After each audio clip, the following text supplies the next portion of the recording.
What kind of quality can you expect from a £50 CCTV camera?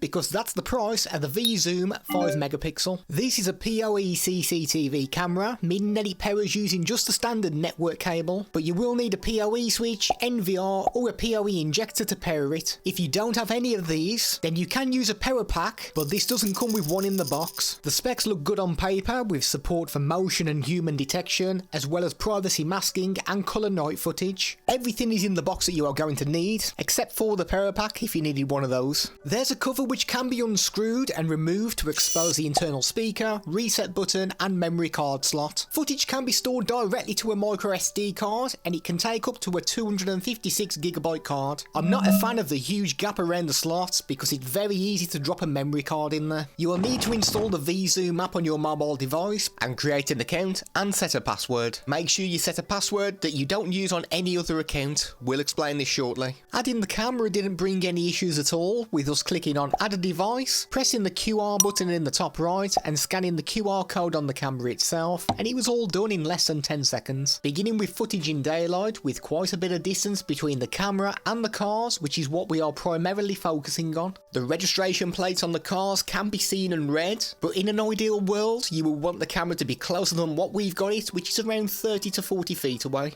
The auto exposure seems to make things a little too bright from distance with the Veezoom, with our Hikvision handling the colours much better, but you would be able to spot any incidents just fine. Night footage brings us some pretty good results where we can see people walking past, but do expect some ghosting due to the lack of the exterior light and the distance we are from the camera. Putting it up against the Hikvision camera once more, and I would say that the Veezoom is giving us the clearer picture of the two. There's noticeable ghosting on both, but the Veezoom seems to handle it better, meaning that you would have more of a chance of identifying someone. Using the colour mode did actually bring a decent amount of colour to the image, and we can still make out the registration plates on the vehicles. There is more noticeable grain, and it would be quite difficult to identify someone from this range, but I'm surprised how well it's lit up the image. Having it installed in close proximity brings a good looking image during the day, and it's going to be easy to identify someone. The camera is set to the settings you get straight out of the box, which is 2560 by 1920 and 20 frames per second. The 20 frames per second is the maximum that this camera can achieve at any resolution. The IR lights do a good job during the night, with it bringing light to the image and letting you see what's going on, and it will give you a decent chance of identifying someone, or if you need to keep an eye on the local cats too, then this will do the job. Using the colour mode which is available, and this is actually really good, and I think I would prefer to use this over the IR mode. The one issue you may run into though is that if you get too close to the lens, then you will become washed out because the lights are extremely bright. Moving it to another position and we're getting a decent looking image using both of the modes. You will notice a blue border around all of the recordings, and this is something that we haven't been able to remove using the app. When you rip the footage onto your mobile device, you also get the green motion detection box around people when they move. This is a test of the internal speaker.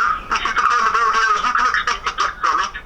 We've used a 64GB micro SD card, and we managed to get 4 days worth of footage, and that was when we was recording 24 hours a day, so expect to get more days if you're only recording the motion detection. We took the memory card out of the camera and put it into our computer, and we were greeted with numerous folders, and in each of these are the individual videos. They are in a weird .media format, which didn't play using our VLC player. We did manage to get them to load up using Media Player Classic, and the footage played fine. All of the clips were 10 seconds long, and we couldn't forward wind through any of this footage. The Veezoom app is quite easy to navigate, and there's plenty of options for you to play with. You can record either 24 hours a day or just when motion has been detected. There is no forward wind option though in the playback, so if you record 24 hours a day, then you will need to swipe and hopefully land on where an incident has took place. I personally prefer the motion detection because at least it breaks up the footage and you know something is happening when you scroll through it. There's the option to have your footage stored on the cloud, but there is a charge to this. We can have notifications sent to our mobile device when movement has been detected. You can access the camera using your web browser, but you are going to need to find the IP address yourself, as the app will only display the public IP for it. Remember when we said to use a unique password just for this? The reason being that when you try to load this up in your web browser, we get a not secure message at the top of the screen, and it says that your connection is not secure and anything you put in here could be stolen by attackers, which is why we suggest using a totally different password that is not linked to any of your other accounts. Once logged in, there is a live view of what's happening now, and some options on the bottom which allow the scaling of the image, taking snapshots, recording video, and to use the internal speaker and microphone. Settings at the top give us a load of options. We can go in and change the encode type, we get options to change the resolution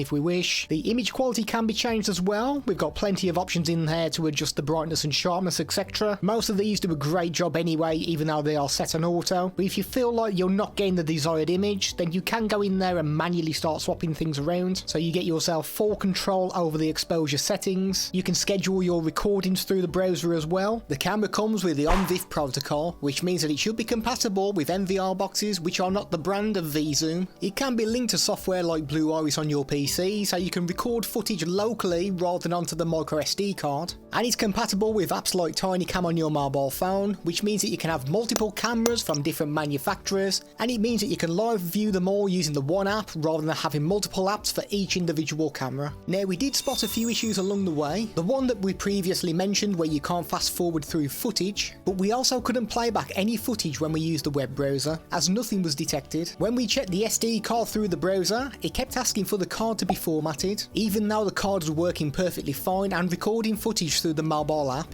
And chances are you will want to pick up another network lead, because the one in the box is only 1.5 meters long, which is extremely short.